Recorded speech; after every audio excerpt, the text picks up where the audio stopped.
I'm just Dydine Umunyana.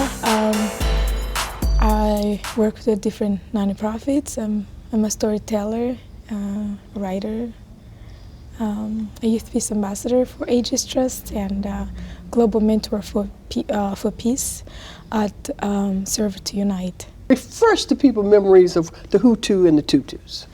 The Hutus and Tutsis, they're all black. They're all from Rwanda. We speak one language and the same culture, but we were told that we're different. And if you are tall, lighter skin, long hands, and you are Tutsi. And if you're darker skin, you're strong, not smart, you're Hutu. And that's what they were taught, but it wasn't really true, because you will go somewhere and you will not even know if I'm Hutu or Tutsi, because I didn't tell you unless you know my family. So sometimes you will go in you will see those cases that some people are killed because they were Hutus and were killed because the militias didn't recognize who they really are. Or some people will fake being Hutus and survive. So Dydine is a survivor of the Rwandan genocide, just by raising her hands. How many have heard of Rwandan genocide? So most everybody in here. The Rwandan genocide happened in, well, kind of the events, the most violent events happened in 1994. There's no person that can tell you about the history and the personal journey better than our friend Dydine. So. It was a snake, it was a cockroach. And if you're a child of a snake, you're a snake itself. And I was a child, so I didn't really understand what that meant or what death meant. But because of what my people had learned years and years before 1994, killing a child or an elderly person who is Tutsi, it wasn't about, you weren't killing a person, you were killing a cockroach, a snake. And they didn't really care. But when we want to learn about the Rwandan genocide, we have to go back in the history where really the conflict came from to succeed on such a level of just 100 days and have 1 million people killed by machetes and all these crazy traditional weapons. Of course, they were made before the first day of the genocide. It wasn't until 1930s that my country started being divided by colonials, but before then we were just social classes. So when you hear Tutsis, Twa or Hutu, it was just a social class. It wasn't really a tribe or ethnic. So you were a Tutsi if you were in an elite class, the ruling class, and then you were Tutsi, your family were Tutsis, but when you were in a middle class, you were called Hutu. So social class, we can move up and down in social class, right? You can be sometimes upper middle class, lower class, elite. Sometimes we label that, and even in Rwanda, you could move up and down. Yeah. So basically, before the 1930s, if you had more than 10 cows? Yes. If you had more than 10 cows, you were considered elite. They didn't have money at the time, currency, and so you could move up and be like, if you had more than 10 cows, you were considered Tutsi class. To colonize Rwanda, that they started to have more of a permanence in who you were. So they started to say, you know what, if you were born Tutsi, you were permanently a Tutsi, no matter if you went up and down and the amount of cows you had. So it became more ingrained. And some of the word or the verbiage that came around that is what kind of led to obviously 1959 and then 1994. Could you tell us a little bit about after the Germans and Belgians came in, what happened to the Tutsi-Hutu structure? So when the Germans and Belgium came, they changed what was social classes into tribes and ethnics, and they will measure how tall you were, your nose, your hands, your skin tone, and then we say, oh, I think you look a little more Caucasian. You might be from Ethiopia or Somalia, and then you were Tutsi. So, and you're smart. And then the Hutus, they were measuring everyone and categorized them in different categories. And then the Tutsis became ethnic, and Hutus became another ethnic, and so that's how we were divided. And it was a system that colonials were using in Africa. A system they were calling it divide and conquer. So I want to reiterate that divide and conquer, used to control a population. Does that make sense? Then we'll just listen to the announcement and we'll get back onto it. But after that, after, what, 1940s? Yes. After the 1940s, there was no moving up and down. You were just who you were. Does that make sense? Yes. That answer? So it changed the social class into a race? Yes, and we were given ID cards that would tell if you were Tutsi in your ID card, they write it that you're Tutsi, and if they have categorized you as Hutu in your ID card, you will be identified as Hutu. From I think they did that from 1930s until of course 1994. But what happened, it wasn't only just that. We were divided, but also how can we control these people? And so they favored the Tutsis, because the Tutsis, they were the elite class. And by being able to control these people, they had to convince the Tutsis how important it was for the Belgians and the Germans to be So I think it's good to have some foundation really quickly, that over that time it changed a little bit, and the Tutsis were originally the ones in power. Then what started to happen is the Hutu population started to get bigger. And in 1959, the Hutus became those that were in power, and they started to feed the narrative. So what you're going to have is this flip-flopping of power, and sort of this power struggle. But what happens is, now you're saying this, now the language started to change, and the language started to change to say, you know what, since, and Dydine is Tutsi, if Dydine is Tutsi and she's fair complected and she got different features, she must not really be from Rwanda. She must really be from Ethiopia or somewhere else.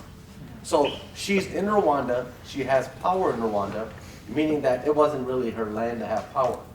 The Hutus, once they were fed sort of the narrative that this is really your land, this is what you were born into, and these Tutsis came over and they took it away from you. Now you got to take that power back.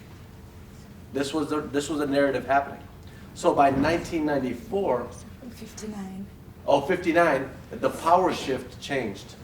The Hutus became. Yes, so in 1959 the Hutus came into power, and because they have been fed that the Tutsis are not from Rwanda and they have been having everything they were supposed to be for the Hutus, they wanted the Tutsis to get out of Rwanda to go to their home countries.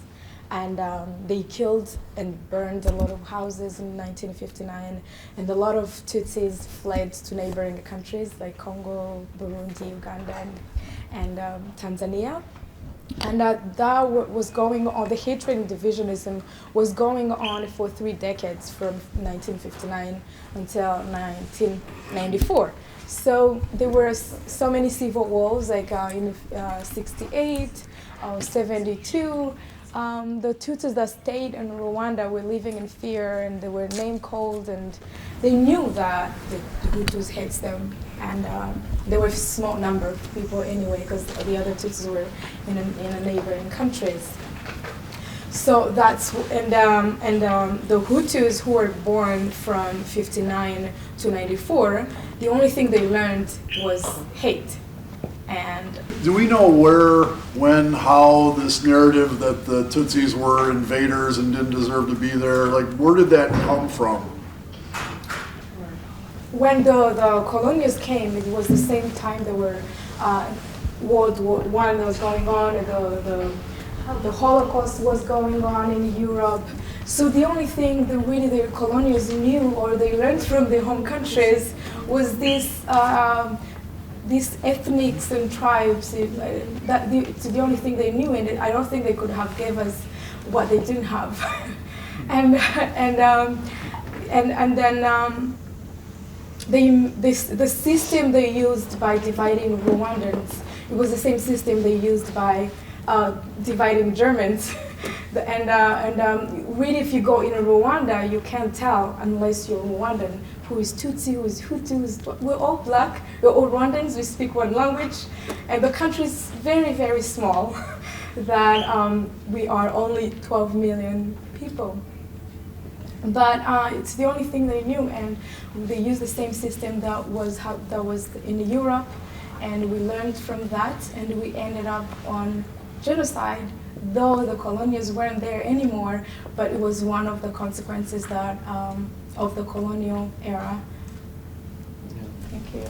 Now we're to the point where we understand from 59 to 94, there's this division happening. There's all the children, like Dydine said, are growing up with this hatred. If you're Hutu, you hate Tutsi. If you're Tutsi, you hate Hutu. I think it's good to right now maybe go to page 17 and read. Sure. We'll read the prologue. One of the lucky ones to survive after that 3 months. It was a long 100 days, as you can imagine. But I was lucky to survive, and I was able to be reunited with my family. But my father was already mentally ill because when he came back in Rwanda, his entire family was wiped out, and he got PTSD. So we had this other, I call it inside silent war, because his family was killed horribly and by machetes, and he thought he didn't have hope as a Tutsi man after genocide. He didn't have hope for life. So he thought by helping us, because during the genocide, being killed by a bullet, you have to buy it. It was one of the blessings you could have. So he was a soldier in the RPF, and he thought he failed his family, and he thought it would be better for his kids to not be killed by Interahamwe, by machetes, by all these terrible weapons as his family were, and so he could shot us and commit suicide himself. So in his suffering and his illness, that's the only where it was the war that we had. It was inside him was towards the people that he loved, because he thought that's how he's going to save them. So few years living that life, we really never had, when you are still surviving, you don't realize what happened to you like a day before. You're just still struggling, and you don't even have time to think.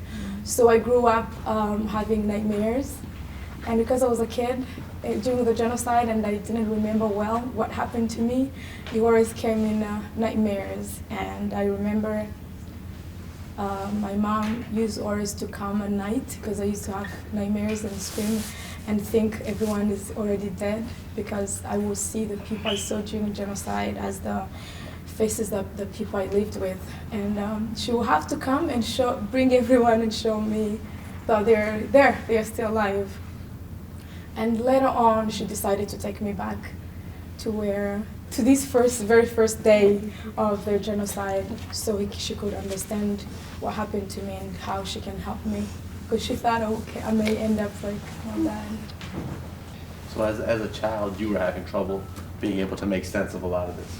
Yes, it was hard. I remembered everything in a bigger measurements. All the streets, I could remember them it was too big, too wide, and everyone was too big for me, the way I could remember all of this. But when I went back there, they were a lot smaller than I thought. Yeah. But it was helpful for me to be able to know what really happened to me, and then be able to live with myself. as a child, you're seeing these big men towering over you, and as a 4-year-old, that memory of them being so much bigger than you kind of stayed with you, and life being so much bigger than you, and maybe just that sense of, I don't have any control over what's happening to me, and that kind of being the way that you go until your mom brings you back and says, okay, I'm going to give you a sense of control. Yeah, she did a great job. She did. Yes. Yeah, she did. Can we read the chapter about your dad? Don't kill my children. Please don't kill my children orphans. The voice sounded like my mother's. With a chill shivering down my spine, I realized it was no dream. My mother was screaming from her room. They're the only family that I have left. I climbed out of bed and followed the sounds to my parents' room. The door was ajar and I peered inside. What I saw took my breath away. My mother lay on the floor, crying as my father stood over her, pressing down on her head with his army boot. The man I saw was unrecognizable from the person I met months ago who gave me a nice bath in my beautiful white dress. His eyes were red and his face was twisted. I couldn't believe what I was seeing. My dad put more weight on my mother's head, making it hard for her to scream or even breathe. I was frozen as I watched them, trying to understand what was happening. My dad looked up and noticed me spying on them but through the door opening. He raised his arm, and I saw he was clenching a gun. He pointed it right at me and fired. My mother screamed and somehow found the strength to push my father off. He ran to me, accidentally knocking us both over. I was so scared I couldn't even think. I added some words in there. This was a year after, this was about a year, and you're 5 years old by now. Yes. And so the 100 days is done, and Dad had lived through it, but there was something else that was happening to Dad, and there was something else that was happening to the entire family. Trauma is such that it affects everybody around us as well. It just doesn't affect the person that's going through whatever they're going through. It's kind of like if you drop a pebble into a lake, it has a ripple effect. Now, if you drop a boulder into that lake, it has an even bigger effect. Imagine if you dropped a boulder into a smaller lake, and this is how I feel like your world was sort of coming apart. Yeah, I will read these two paragraphs that will give you an image of how my country was right after the genocide. The entire country had been destroyed. 1 million people had been killed. Entire villages had burned, and the country was in ashes. Those who had survived were in pain, not only physical, but psychological. There was no time for families to grieve, no time to commemorate the dead or bury their bodies. As we collectively emerged from our shock, a devastating loneliness set in. Our lives were unrecognizable from what they had been before. We grieved for the dead, and we grieved for an entire way of life that was gone. We were ourselves, and yet we were not. I was still a child, and yet I was not. I had seen things that no one would wish for any child or anyone to see. So my country was really destroyed. And I remember I was very much looking forward to the love of parents because I never met them before since birth. So this was like my time as a child. I didn't even know that, I was just like, I can't wait to meet my parents, live with them. But I was wrong. The country that we're living in we didn't really have that much to give. Yeah. And everyone in the country was suffering the same way. Most of the children were orphans. They didn't have some parts of their bodies, or their whole families were orphans. They didn't have anyone, and their parents or anything. The country was just destroyed, and it will still take us a very long time to be able to build it and build people's hearts. Mm-hmm. Yeah. You had the responsibility of being the eldest, the caretaker, and your brother. I remember a part in the book where you're talking about your father, and you're looking forward to him leaving the house. and you kind of are relieved when he leaves the house. And then you have your youngest brother, Boris, or now, but at that time, and mom is telling you that you have to be responsible. You have to grow up. You have to take care. Yeah, because my mom had a very tough life, but she was a tough one too. And she was able to fight everything we were going through. And she always wanted to protect us, to not really see what's happening.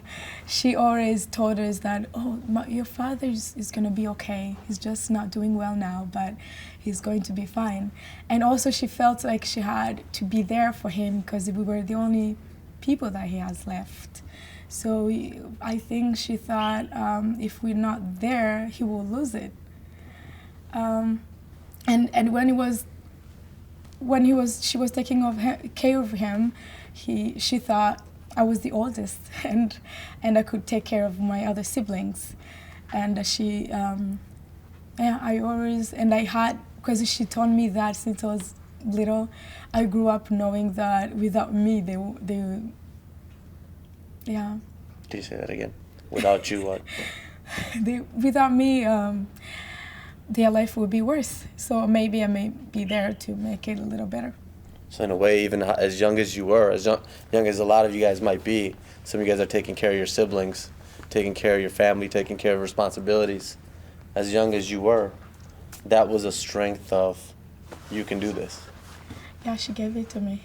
She tried. Of course, sometimes I would complain, of course, and Yeah. but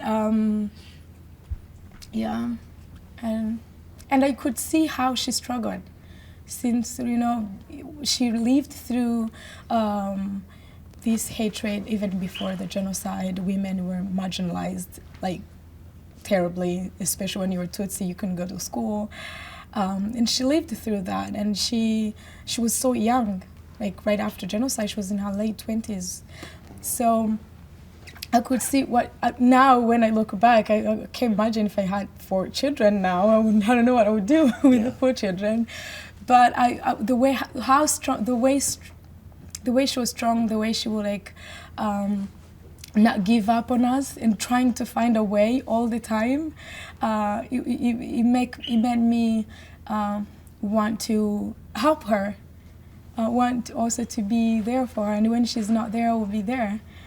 And I think that's something that there are times I blamed her so much. When you're 15, 16, 14, you want someone else to blame. So I did that a lot, and especially when I was growing up, when I was 12, because I wanted to go away from my family. I wanted to go somewhere that I won't be seeing what I was experiencing at my house, and I went to boarding school. But I was wrong, because my pain, my sorrow, it was all inside me, and I took it with me. And when I got there at school, most of my friends had the same thing. They were all suffering, and they had even worse stories than mine, that I ended up not even sharing anything because I thought I didn't even have a story, because my friends, what they went through. It was just normal. Yeah, we somehow, when you meet survivors together, we don't meet to share stories and cry. It's funny because mostly we find funny stories during our struggles, and that's what we share, or we make up stories. Yeah. For example, when I was in New York, we went out with my friend Console. She's also written a book about her life, and we went out. It was almost 2 in the morning, and she sat and she was like, Dydine, I'm 37. I shouldn't be sitting here at 37 years old. And I was like, so what do you mean? I said, maybe I'm just bringing back my time I wasted in the 3 months of genocide. I'm just she was kind of telling me that I wasted. Your childhood. I'm living my life that I lost for 3 months, my childhood, because she was raped and she got HIV from it during the genocide. So we always not really, when we are together, we find. Where do you find that? So with your friend, she's 37 years old. She has been through extreme abuse, sexually, emotionally, physically. She has HIV. How do you find? How do people like that find the strength? You know- And you're one of the nicest, happiest people that I know on earth. How do you find that? You know, I used to not be like this, and it took me a long time, I think until I was like 18 years old. That's when I realized I was lucky, and I went to the memorials in Rwanda, to the Kigali Genocide Memorial, and visited the whole memorial, and I ended up in this one big room that was filled by children's pictures, and under every picture there were a note of what this person who was a kid, who was my age, or 3 or 2 years old, what they loved, what their dreams were, and sometimes the last words they said, some of them said, "I'm so sorry," or they said things that are really innocent. And when I looked at those pictures, that's when I realized, you know, I am lucky at least I'm alive. And I should spend my time thinking of that and appreciating that more, because at least I can live my dream, and they didn't have that chance to do so. And from then I tried to look for a positive and not be angry, not look for what divides us, and try to even understand what the kids of perpetrators, what they think. Because I never cared. I never thought they might be suffering as well. I always thought they're living their birth parents, they have everything, they're fine, they're just my enemies. But I realized they were also suffering, because you know, when you're being blamed for what your parents did, it's not fair. Yeah. So this is the children of Hutu. Yes, the Hutu perpetrators. Yeah, even the Hutus who were moderates, who didn't do anything, but because for us somehow we grew up, like for example at my school, you would think if they are Hutus they did genocide without even knowing who they are. You would just look at them, they're Hutus, they are my enemies, and not even caring about what their feelings or anything. So from then I started looking for what's better, and what do we all want, it's happiness. And when you talk to them, you realize they're also suffering, and they also suffer for you too. Mm-hmm. And that made me, it changed me and helped me, because I don't think if I didn't have that moment, I would even write the story, because it won't be a story now, it would be the life I would still be living in. You could still be wrapped in that anger. Yes. That 16-year-old, 17-year-old. Yes. That was lashing out at mom. I wouldn't even be here in Wisconsin. I would be somewhere in the rural area of Rwanda, probably. Yeah. Yeah. Well, we're glad you're here. Thank you. What inspired you to share your story? Here, 2014, I was sharing the history of the youth in Rwanda, the history of my country. But then there will always be a personal question from my audience. And then it was so hard for me to go back there. And one day, someone said, "Wow, what a beginning!" And I was able to sit down and write it. It was hard, but it was healing. It was healing because there are even things that I realized that every decision I make is because of my childhood. But by revisiting it and writing it, that's when I realized, and I'm able even to know when I'm wrong. Oh, maybe I'm doing this because of what happened to me this time and this time. But before I couldn't even tell. And then I wrote it, and I had so much help in this world. Like I say in the book, when you bring positive and good things in this life, the life gives it back to you. From the time I was a happy person, I was meeting the right people and having that light in my life. And I don't think I would imagine myself writing a book, 200 pages. I didn't even know at 27 years old I would have a story to fit in those pages. But when we have friends and families, and you can do it, you can do anything in this life. Yeah, just when you put your heart on it, you do it. Yeah. What is it that you want your readers to get out of reading the book? It's to be aware of what's happening around the world, to be out of our own boxes, and really to want to understand the shared history, because what happened in Rwanda, it's happening now all over the world, and it's happening in Syria, it's happening in so many countries. It happened even hundreds of years before what happened in 1994, and it doesn't happen overnight. So I know there are people who read the book and they realize they probably are going through hell, but more than my book. But they would be like, oh, if I was able to come from that history, that life, and I'm here today, I hope my work, because I always want to not be just defined by my history, but my work. And I want my work to be an inspiration, even if you hold the book without even reading it, just knowing that someone who was able to write it went through such a thing, it can give you some courage and to do great things in this life.